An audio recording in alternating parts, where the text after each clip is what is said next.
serta undangan. Pertama-tama marilah kita panjatkan puji syukur kepada Allah Subhanahu wa taala karena limpahan rahmat dan karunia-Nya kita masih diberikan kesehatan, keselamatan sehingga dapat hadir di sini dalam acara diseminasi budaya positif CGP Angkatan 09 Kabupaten Magetan di SDN Negeri 2. Tak lupa salawat dan salam semoga tercurah kepada junjungan kita Nabi Agung Nabi Muhammad sallallahu alaihi wasallam dan menantikan syafaatnya di yaumul qiyamah.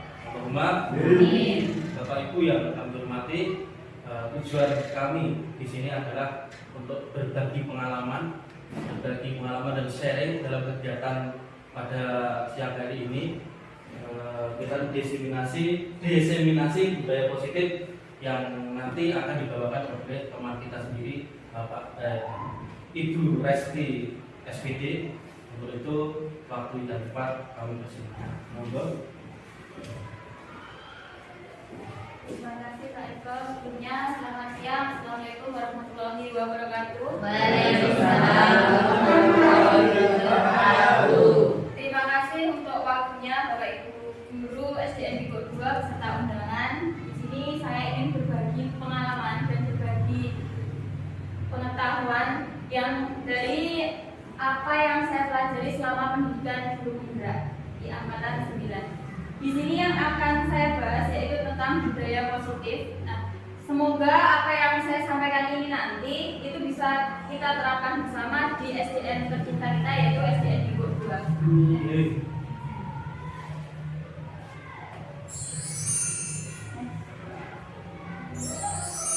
Oke, di sini setelah diseminasi ini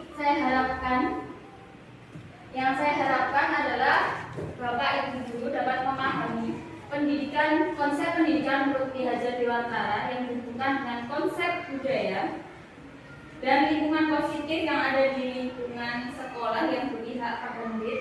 Kemudian yang kedua adalah Bapak Ibu memahami pentingnya mengetahui kebutuhan belajar dan lingkungan yang memfasilitasi seluruh individu di sekolah agar dapat meningkatkan kompetensi secara aman dan nyaman. Kemudian yang ketiga adalah memahami peran sebagai guru untuk membangun budaya positif dengan menerapkan konsep disiplin positif dalam berinteraksi dengan murid. Yang akan kita pelajari atau kita bahas pada siang hari ini adalah yang pertama tentang filosofi pendidikan menurut Ki Hajar Dewantara. Yang kedua adalah pengertian budaya positif. Yang ketiga, disiplin positif dan nilai kebajikan universal. Yang keempat adalah perbedaan motivasi, hukuman dan penghargaan, kemudian restitusi. Yang kelima adalah keyakinan kelas. Yang keenam, kebutuhan dasar manusia dan dunia berkualitas. Yang ketujuh, 5 posisi kontrol. Dan yang kedelapan adalah segitiga restitusi. Next. Yang pertama adalah filosofi pendidikan menurut Ki Hajar Dewantara. Menurut Ki Hajar Dewantara, yang pertama itu mengartikan pendidikan sebagai tempat persemaian benih-benih kebudayaan dalam masyarakat yang menyadarkan kita sebagai pendidik bahwa untuk menciptakan manusia yang beradab, maka salah satu kunci untuk mewujudkannya yaitu melalui pendidikan. Tujuan pendidikan itu sendiri menurut Ki Hajar Dewantara yaitu menuntun segala kodrat yang ada pada anak sehingga anak atau peserta didik dapat tumbuh sebagai manusia dan anggota masyarakat yang mampu mencapai keselamatan yang sesungguhnya.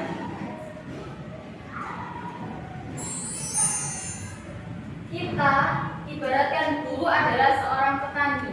Dalam hakikatnya sama kewajiban kita dengan seorang pendidik yang menanam padi misalnya hanya dapat menuntun tumbuhnya padi. Ia dapat memperbaiki konsep tanah, memelihara tanaman padi, memberi pupuk dan air, membasmi ulat-ulat atau jamur yang mengganggu hidup tanaman padi dan lain sebagainya. Dari uraian tersebut dapat kita simpulkan bahwa sekolah adalah diibaratkan sebagai tempat bercocok tanam sehingga seorang guru itu perlu mengusahakan agar sekolah menjadi sebuah lingkungan yang menyenangkan, aman, nyaman untuk bertumbuh serta menjaga dan melindungi setiap murid dari hal-hal yang kurang bermanfaat atau bahkan mengganggu perkembangan potensi murid. Dengan demikian, salah satu tanggung jawab dari seorang guru adalah bagaimana menciptakan lingkungan yang positif yang terdiri dari warga sekolah yang mendukung, saling belajar, saling bekerja, sama sehingga tercipta kebiasaan-kebiasaan baik. Dari kebiasaan tersebut tumbuhlah menjadi karakter baik bagi warga sekolah dan pada akhirnya akan membuat atau membentuk sebuah budaya positif. Pengertian budaya positif itu sendiri adalah kegiatan atau tindakan yang kita lakukan terus-menerus dan dilakukan secara berkelanjutan. Budaya positif merupakan nilai-nilai, keyakinan-keyakinan dan kebiasaan di sekolah yang berpihak pada murid dan dapat berkembang menjadi pribadi yang kritis, penuh hormat dan bertanggung jawab. Budaya positif dapat dilakukan dengan cara melakukan hal-hal yang bersifat positif, berpikir positif, berhati positif, dan bersikap positif. Membangun budaya positif di sekolah haruslah dilakukan penuh kesungguhan dan yang terlihat sederhana, namun untuk dilakukan itu sebenarnya sulit dan harus dilakukan secara menerus dan guru adalah sebagai contoh untuk murid-muridnya. Sebelum membangun budaya positif yang mengarah pada siswa, terlebih dahulu kita sebagai guru harus menanamkan budaya positif itu dari diri sendiri. Di sini guru adalah sebagai contoh atau bisa kita anggap sebagai iklan berjalan untuk murid kita. Dari budaya positif, di sini akan membentuk disiplin positif dan nilai-nilai kebajikan universal. Disiplin positif dan nilai kebajikan universal itu sendiri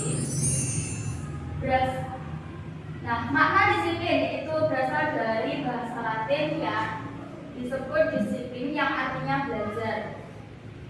Disiplin diri membuat orang menggali potensi menuju sebuah tujuan apa yang dia hargai. Namun pada budaya kita, makna kata disiplin telah berubah menjadi sesuatu yang dilakukan seseorang pada orang lain untuk mendapatkan kepatuhan. Nah, kecenderungan umumnya adalah menghubungkan kata disiplin dengan ketidaknyamanan, bukan dengan apa yang kita hargai atau pencapaian suatu tujuan yang mulia. Dalam rangka menciptakan lingkungan positif, salah satu strategi yang perlu kita tinjau kembali adalah penerapan disiplin di sekolah kita. Apakah telah efektif atau apakah masih perlu ditinjau kembali? Tujuan disiplin positif yaitu menanamkan motivasi kepada murid agar mereka menjadi diri atau pribadi yang dapat menghargai diri sendiri dan dengan nilai-nilai yang mereka percaya. Ketika seorang murid dalam dirinya sudah memiliki motivasi dari dalam dirinya atau disebut juga dengan motivasi intrinsik, secara tidak langsung, secara tidak sadar mereka melakukan apa yang sudah kita tanamkan itu secara spontan dan tidak perlu untuk kita suruh lagi sebagai seorang guru.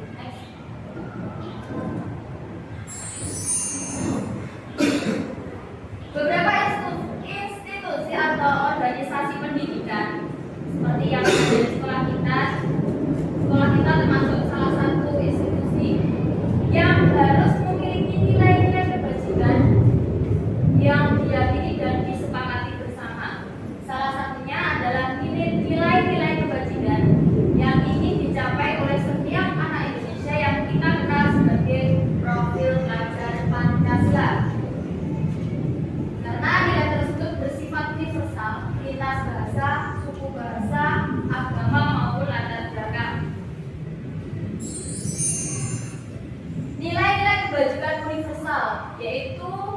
setiap perilaku atau perbuatan memiliki suatu tujuan, di mana apa yang kita lakukan itu pasti memiliki suatu tujuan yang ingin dicapai. Di sini nilai-nilai kebajikan yang ingin dicapai oleh setiap anak Indonesia yang sering kita sebut profil pelajar Pancasila. Yang pertama adalah beriman, bertakwa kepada Tuhan Yang Maha Esa dan berakhlak mulia. Kemudian anak juga harus mandiri, bernalar kritis, berkebinekaan global, bergotong royong dan kreatif. Selanjutnya adalah teori motivasi, hukuman, dan penghargaan restitusi.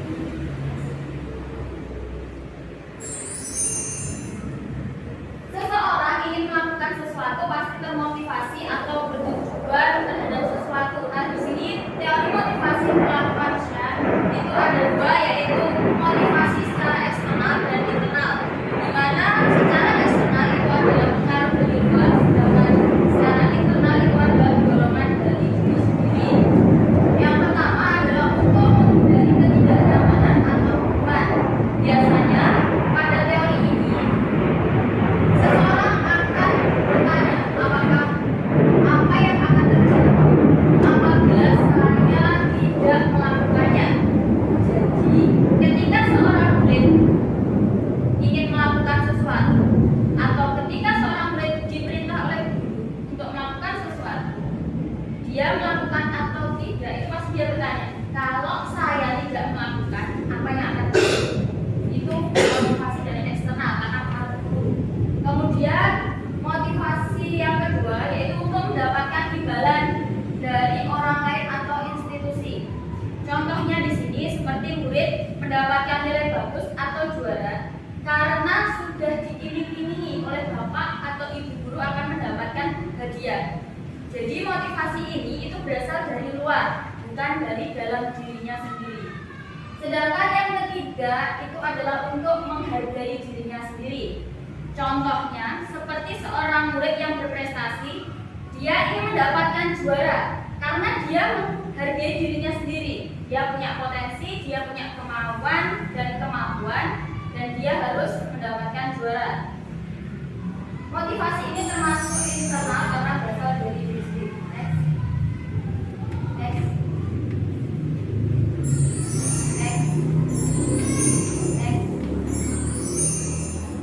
Kemudian di sini dihukum oleh penghargaan. Ternyata apa yang kita berikan kepada murid, apresiasi kita itu tidak hanya bersikap positif, tapi ada beberapa juga yang akan bersifat negatif. Bahwa penghargaan berlaku sama dengan hukuman. Dalam arti meminta atau membujuk seseorang melakukan sesuatu untuk memenuhi suatu tujuan tertentu dari orang yang meminta atau membujuk. Dorongannya eksternal dan akan ada faktor ketergantungan. Beberapa dampak dari pemberian penghargaan menurut Alfred Kohn yaitu 1. Pengaruh jangka pendek dan jangka panjang. Penghargaan yang kita berikan itu bisa berpengaruh menjadi dua hal, yaitu positif dan negatif. Ketika kita memberikan apresiasi kepada siswa karena dia sudah melakukan sesuatu yang baik atau misalkan juara, dia akan ketergantungan. Jadi aku juara karena pengen dapat hadiah dari bapak ibu guru. Itu jangka panjangnya. Jangka pendeknya ya karena ketergantungan itu. Jadi apa yang dia lakukan bukan semata-mata karena keinginannya, tapi karena hadiah yang ditawarkan. Kemudian penghargaan menghukum. Ketiga, penghargaan mengurangi ketepatan. Keempat, penghargaan tidak efektif. Kelima adalah penghargaan merusak hubungan. Untuk penghargaan merusak hubungan, ini contohnya misalkan kita memberikan hadiah kepada temannya yang mendapatkan juara ataupun apa yang dilakukan. Kemudian temannya pasti iri. Nah, di sini penghargaan itu akan merusak. Ada perasaan iri. Saya kok tidak dikasih, dia dikasih. Contohnya seperti itu.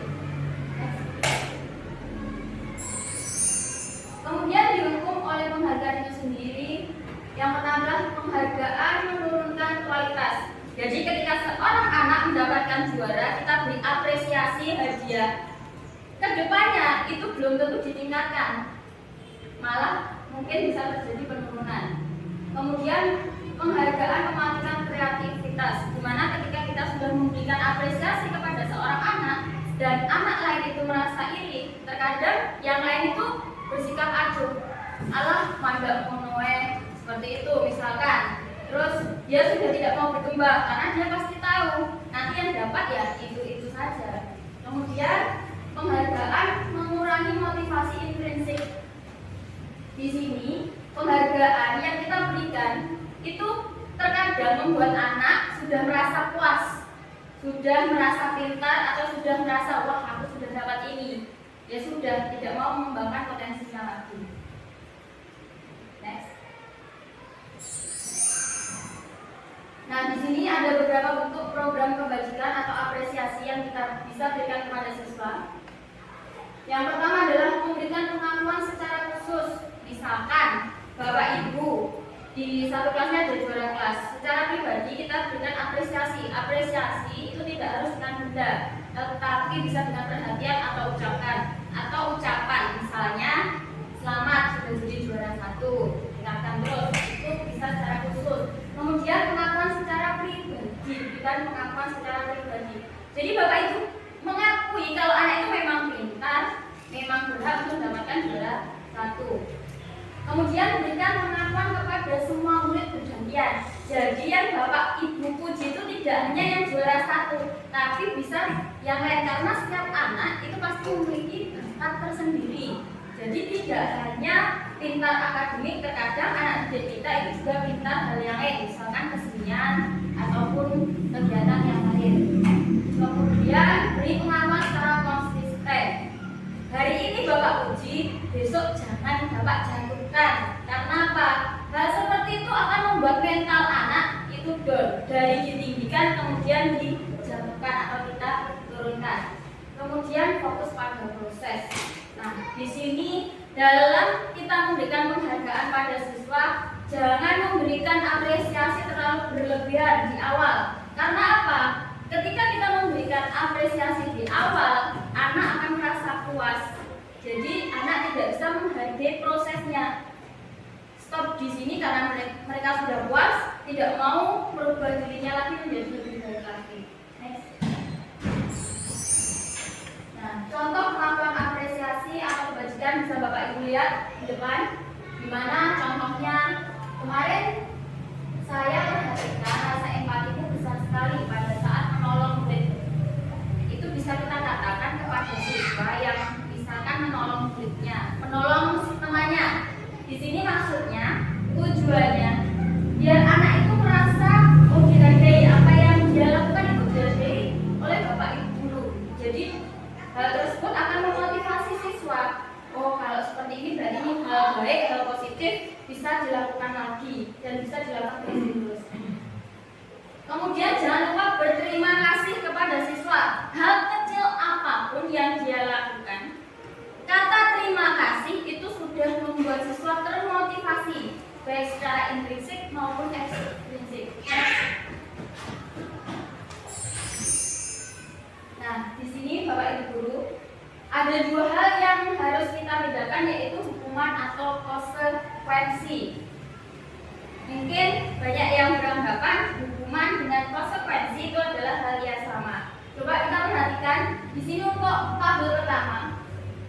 Tindakan yang dilakukan guru mencatat 100 kali di dalam buku kalimat saya tidak akan terlambat lagi karena terlambat ke sekolah. Kira-kira Bapak Ibu, itu hukuman atau konsekuensi? Hukuman. Kemudian yang kedua, lari mengelilingi lapangan basket 2 kali karena terlambat hadir di sekolah. Kira-kira itu hukuman atau konsekuensi? Hukuman. Ketiga, murid diminta untuk push up 15 kali karena tidak menggunakan masker ke sekolah. Hukuman atau konsekuensi? Hukuman. Menggantikan kertas tugas teman yang telah dicoret-coret. Hukuman atau konsekuensi? Konsekuensi. Membersihkan tumpahan air di meja karena tersenggol. Konsekuensi. Murid disuruh untuk tidak mengenakan sepatu seharian di sekolah karena tidak mengenakan sepatu hitam. Hukuman atau konsekuensi? Hukuman. Lari mengelilingi lapangan basket 2 kali karena terlambat 10 menit untuk pelajaran PJOK. Hukuman atau konsekuensi? Hukuman. Oke, sekarang next kita lihat. Nah, ternyata mencatat 100 kali itu tadi termasuk hukuman. Kemudian lari mengelilingi lapangan basket 2 kali karena terlambat hadir di sekolah, itu juga hukuman karena sudah ada aturannya. Yang ketiga, meminta push up 15 kali karena tidak menggunakan masker, itu juga hukuman karena ada aturannya. Kemudian menggantikan kertas tugas teman yang dicoret-coret, itu konsekuensi. Jadi apa yang dia rusak harus dia ganti. Membersihkan tumpahan air, itu juga konsekuensi. Murid disuruh untuk tidak mengenakan sepatu karena tidak mengenakan sepatu hitam, itu hukuman karena biasanya setiap sekolah SD, jenjang SD itu harus memakai sepatu hitam. Kemudian lari mengelilingi lapangan basket 2 kali karena terlambat 10 menit untuk pelajaran PJOK, itu juga termasuk konsekuensi. Kenapa? Karena sudah disepakati harus datang tepat waktu. Next. Nah, di sini kita akan membedakan namanya hukuman sama konsekuensi. Itu perbedaannya seperti apa? Yang pertama, hukuman sesuatu yang menyakitkan dan di situ harus terjadi. Misalkan tadi tidak memakai sepatu hitam, hukumannya selama 1 hari itu tidak boleh memakai alas kaki di sekolah. Itu kan menyakitkan, ya enggak? Kemudian konsekuensi sesuatu harus terjadi. Kemudian untuk hukuman itu membuat anak sakit fisik maupun hati untuk jangka waktu panjang. Misalkan ada murid kita yang terlambat, kita hukum disuruh berdiri, itu pasti sakit dan capek, pasti malu juga di temannya. Tapi kalau konsekuensi itu membuat anak merasa tidak nyaman dalam jangka waktu pendek, karena untuk konsekuensi itu ada kesepakatan, jadi menyadari kalau dia berbuat salah dia harus bertanggung jawab. Tapi kalau hukuman itu biasanya hanya berasal dari suatu pihak, misalkan sekolah. Kemudian hukuman itu adanya anak menjadi kedisiplinan. Kita semua anak datang tepat waktu, tapi masih ada anak yang terlambat kita hukum. Biasanya akan terus seperti itu. Kemudian untuk konsekuensi anak menghadapi disiplin. Jadi di mana anak datang tepat waktu itu karena dia menghadapi namanya disiplin. Hukuman itu ada paksaan, gelem, gak gelem, kudu gelem. Sedangkan untuk konsekuensi ada stimulus atau tanggapan. Hukuman mendorong anak menyakiti diri sendiri, sedangkan konsekuensi mendorong anak agar mudah menyesuaikan diri. Jadi kita suruh anak untuk tertib, untuk disiplin, anak akan semakin belajar untuk melakukan itu. Nah, sekarang untuk hukuman itu konsep diri yang buruk, sedangkan konsekuensi konsep diri yang baik. Jadi kalau hukuman itu lebih cenderungnya anak itu menjadi lebih buruk, tapi kalau konsekuensi dia akan belajar untuk bersikap positif. Contohnya tadi disiplin, jadi anak akan belajar untuk datang tepat waktu. Sedangkan kalau hukuman kecenderungan Allah paling telat dihukum, biasanya seperti itu. Kemudian kalau hukuman anak belajar menyembunyikan kesalahan bapak ibu guru. Misalkan anak mengambil sesuatu bukan haknya atau miliknya, atau melakukan sebuah kesalahan, itu pasti disembunyikan, nggak mau jujur. Karena apa? Takut dihukum. Sedangkan untuk konsekuensi, anak belajar untuk mematuhi aturan. Kalau misalkan tadi menyobekkan buku temannya, dia harus mengganti, itu sebuah konsekuensi, bukan hukuman. Untuk hukuman, anak akan merasa marah, merasa bersalah, dipermalukan, merasa tidak dihargai. Konsekuensi, kehilangan hak, dibuat tidak nyaman, disandingkan untuk sementara waktu. Kalau kita sudah menghukum anak itu akan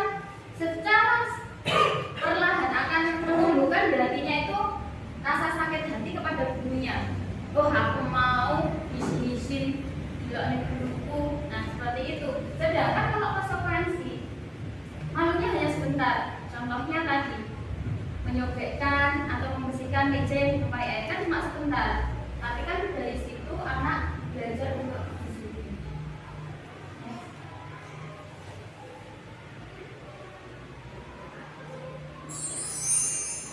Kemudian selanjutnya kita akan belajar tentang restitusi. Restitusi adalah proses menciptakan kondisi bagi murid untuk memperbaiki kesalahan mereka sehingga mereka bisa kembali pada kelompok mereka dengan karakter yang lebih kuat.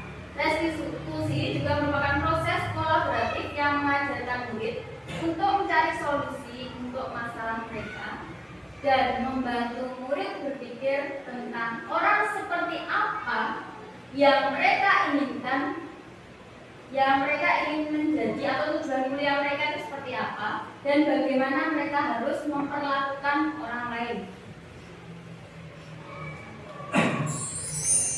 Nah, di sini Bapak Ibu guru bisa lihat hukuman itu bisa memberikan identitas gagal pada murid, kemudian disiplin itu memberikan identitas sukses pada murid. Dan ya di situ kecenderungan atau hukuman itu bersifat negatif Bapak Ibu guru, sedangkan konsekuensi itu netral, jadi tidak negatif ataupun tidak positif. Sedangkan restitusi itu bersikap positif, yaitu mengarahkan murid yang dari negatif menjadi positif. Ciri-ciri restitusi yaitu: 1. Bukan untuk menebus kesalahan, namun untuk belajar dari kesalahan. Atau biasanya ada pepatah, ya sebelum kita sukses ya gagal dulu, itu nggak apa-apa. Sebelum kita bisa berdiri jatuh dulu nggak apa-apa. Kemudian yang kedua, memperbaiki hubungan. Contohnya di sini misalkan ada murid yang bertengkar dengan teman. Dari situ mereka belajar untuk memperbaiki hubungan dengan temannya. Yang ketiga adalah tawaran bukan paksaan. Jadi kita memberikan tawaran konsekuensi kepada murid. Jika kamu melakukan A, maka yang kamu peroleh adalah B. Bukan paksaan seperti aturan yang sudah ada di sekolah kita. Misalkan hari Senin pakai sepatu hitam, topi, dasi, baju putih, celana atau rok merah. Bukan seperti itu. Kemudian yang keempat adalah restitusi menuntun untuk melihat ke dalam diri. Jadi anak belajar dari dalam dirinya sendiri. Misalkan dia mencubit teman sakit atau menangis, dikembalikan ke anaknya. Kamu kalau dicubit itu sakit enggak? Pasti anak bilang sakit. Jadi dia belajarnya dari diri sendiri. Kemudian restitusi mencari kebutuhan dasar yang mendasari tindakan. Cara yang paling baik, kemudian fokus pada karakter bukan tindakan, kemudian fokus pada solusi. Yang kesembilan adalah mengembangkan murid yang berbuat salah pada kelompoknya. Jadi restitusi itu tidak untuk menghukum murid, melainkan mencari solusi dari kejadian atau peristiwa yang dialami murid. Contohnya kalau di sekolah kita ya paling berkelahi, jambak-jambakan, nangis, ya seperti itu contohnya. Jadi untuk restitusi itu kita tidak boleh menghukum, tapi menggali dari dalam diri murid. Misalkan dia memukul, kalau dipukul sakit atau enggak. Kalau sudah terjadi seperti itu, apa solusinya untuk memecahkan masalah itu? Dia harus berpikir juga, kamu kalau dipukul kira-kira nangis enggak? Pasti nangis. Terus solusinya apa? Ya seperti itu. Kemudian keyakinan kelas. Kenapa kok tidak peraturan saja, mengapa harus keyakinan kelas? Mengapa kita memilih peraturan harus menggunakan helm bila mengendarai kendaraan roda 2? Kira-kira kenapa, Bu? Nah, kalau jatuh tidak sakit atau takut ditilang? Oh, enggak panasan. Apa takut ditilang? Ya. Kemudian mengapa kita memiliki peraturan 3M, menggunakan masker, mencuci tangan, dan menjaga jarak 1,5 meter ketika pandemi kemarin? Kira-kira ada peraturan ataukah ingin menjaga diri sendiri? Menjaga diri sendiri.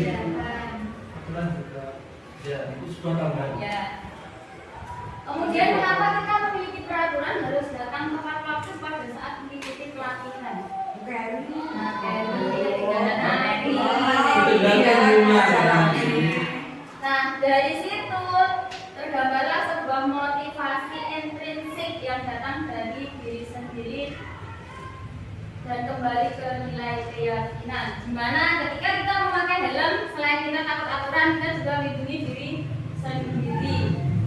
Kemudian 3M untuk menjaga diri sendiri, sedangkan datang tepat waktu agar tidak terlambat untuk mendapatkan materi.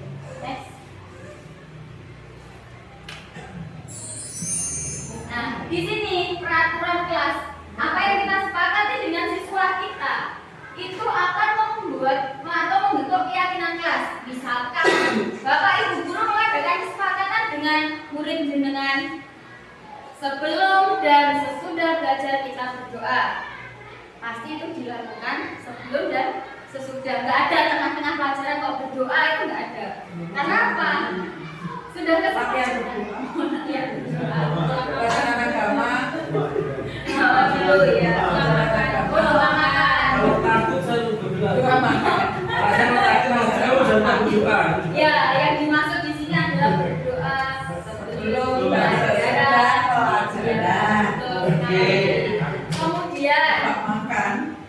keyakinan atau peraturan yang kita buat, keyakinan yang kita buat, kalau di kelas jangan makan nak. Kira-kira Bapak Ibu guru, kira-kira Bapak Ibu guru mengajar anak didiknya, Bapak Ibu guru di depan ngomong menjelaskan, anak didiknya makan. Kira-kira bagaimana Pak? Bu? Kira-kira bagaimana? Nah, tidak etis nggih. Nah, itu jadi keyakinan kelas kita. Mengganggu pembelajaran kelas. Mengganggu pembelajaran di kelas.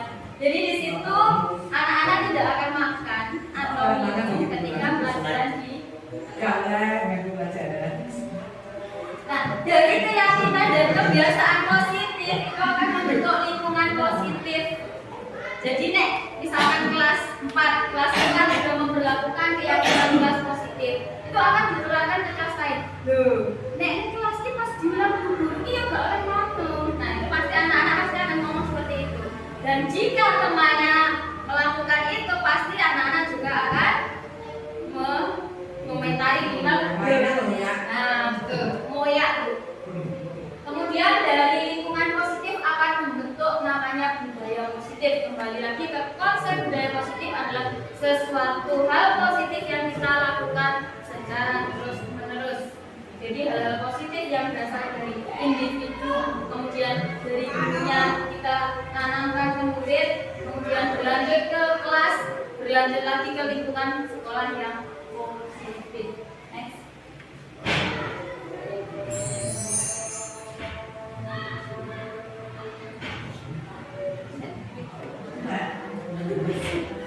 Nah, di sini Bapak Ibu.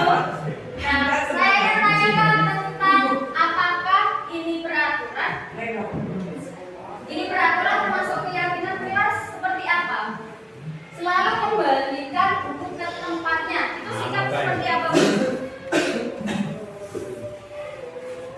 Mengembalikan buku ke tempatnya. Disiplin ataukah Tanggung jawab. dilarang mengganggu orang lain. Saling Menghormati. Hadir di sekolah 15 menit sebelum pembelajaran dimulai. Disiplin. Dilarang melakukan kekerasan. saling menghargai. Saling menghargai. Dilarang menggunakan narkoba. Kesehatan. Bergantian atau menunggu giliran atau antri biasanya. Disiplin. Gunakan masker. Kesehatan. Jangan berlari di kelas atau koridor. Apa kira-kira?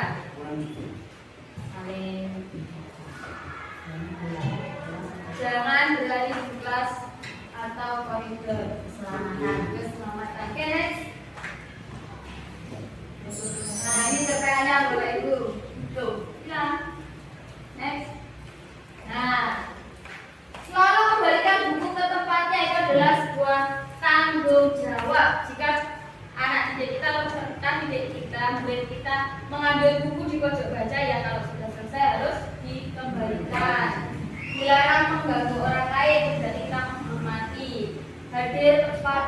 hadir di sekolah 15 menit sebelum pembelajaran.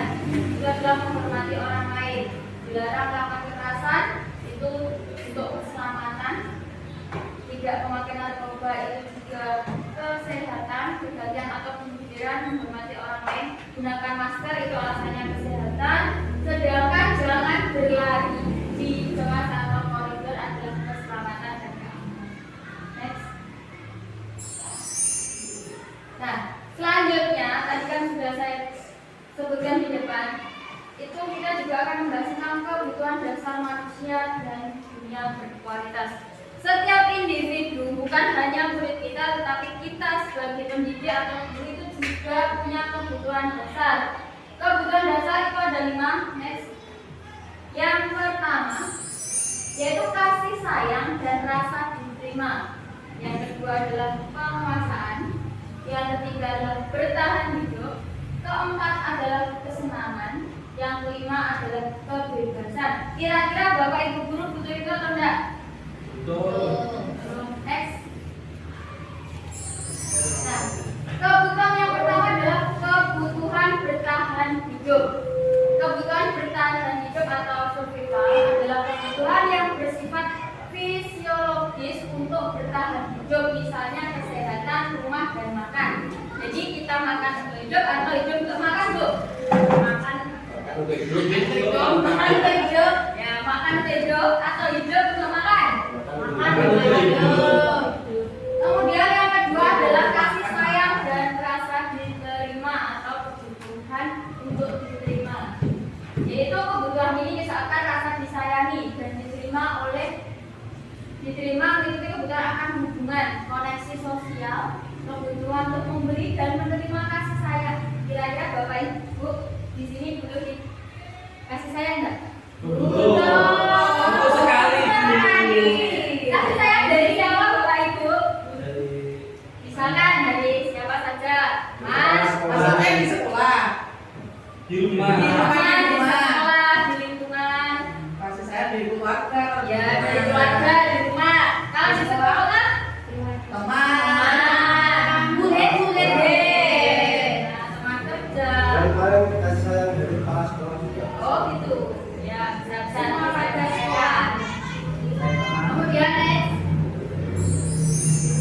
Penguasaan atau kebutuhan pengakuan atas kemampuan. Misalkan contohnya di sini Bapak kepala sekolah ya. Bapak kepala sekolah memiliki kewenangan untuk mengatur, terus dan lain-lain. Nah di sini kan Bapak kepala sekolah butuh kita akui sebagai pemimpin di sekolah ini. Kemudian kita sebagai wali kelas, wali murid butuh diakui. Anak didik kita kan, kalau kita itu ibunya, bapaknya di sekolah kali ini. Oke, yang keempat yaitu kebebasan atau kebutuhan akan pilihan.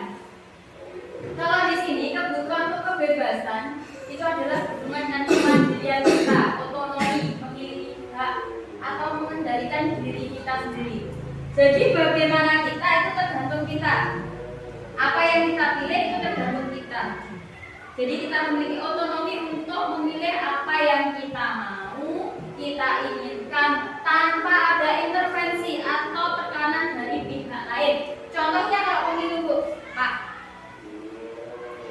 Ini nggak ada hubungannya sama amplop deh. Tapi ketika kita punya hati nurani untuk memilih, misalkan salah satu kandidat tanpa intervensi dari pihak lain. Misalkan kita mau beli baju, kita inginnya A, ya kita beli yang A. Seperti itu. Nah, kesenangan atau kebutuhan merasa senang. Bapak Ibu butuh senang atau tidak? Butuh sekali. Contohnya dengan healing. Jadi healing itu adalah sebuah kebutuhan Bapak Ibu sebenarnya. Karena apa? Ketika kita healing, kita merasa senang, kita merasa bahagia. Jadi kita butuh untuk healing. Healing dan healing. Healing dan healing. Nah, sekarang kita sebagai guru itu memiliki 5 posisi kontrol kepada murid kita. Next. Di mana 5 posisi kontrol tersebut? Yang pertama adalah sebagai penghukum. Misalkan anak didik kita melakukan kesalahan, Bapak Ibu guru memberikan hukuman ya. Oke. Nah, itu posisi kita adalah sebagai pendukung. Kemudian yang kedua adalah membuat rasa bersalah. Contohnya, Bima berkapa nih kok iso nangis. Kowe baginya kok. Nah, contohnya seperti itu. Itu kita membuat anak merasa aduh aku salah ya. Kemudian teman. Nah, contohnya teman ini kita memperlakukan anak didik kita dengan seperti kita berteman. Yo, gak apa-apa dengan kata-kata yang halus, yang tidak menyakiti seperti itu. Kemudian memantau.